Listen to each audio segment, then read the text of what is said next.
My name is Ronald Hunt. I'll be showing you how to determine the sample size of two different proportions. Let's get started.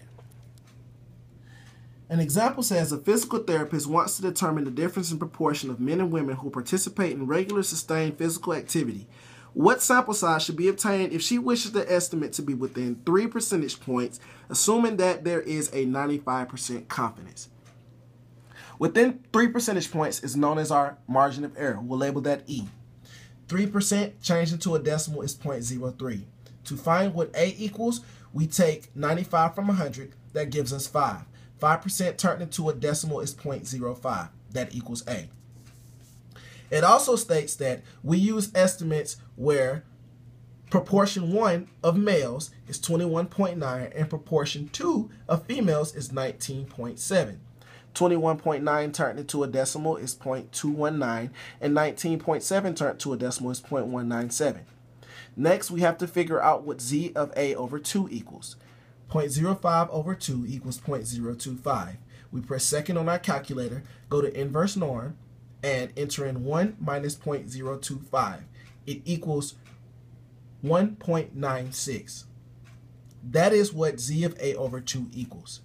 Next, it gives us the formula. We have our P1, we have our P2, and we have our Z of A over 2 and our E. As you can see, this is the formula. P1 times 1 minus P1 plus P2 times 1 minus P2 times Z of A over 2 divided by E squared.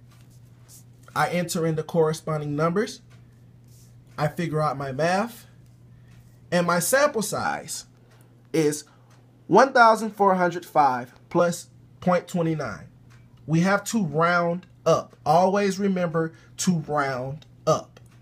That is how you determine a sample size. But if you do not have the prior estimates, what do you use? Well, they give us a sample where it says N1 equals N2, 0.5 times Z of A over 2 divided by E squared. We already have what Z of A over 2 equals. We also have what E equals. So all we do is put in our corresponding numbers, do the proper math, and this is what we get. Our sample size is 2,134.2, and we have to round that up to 2,135. Now, notice that sample size will always be larger when we don't have our prior estimates. This is how you successfully perform how to figure out what your sample size is. Thank you.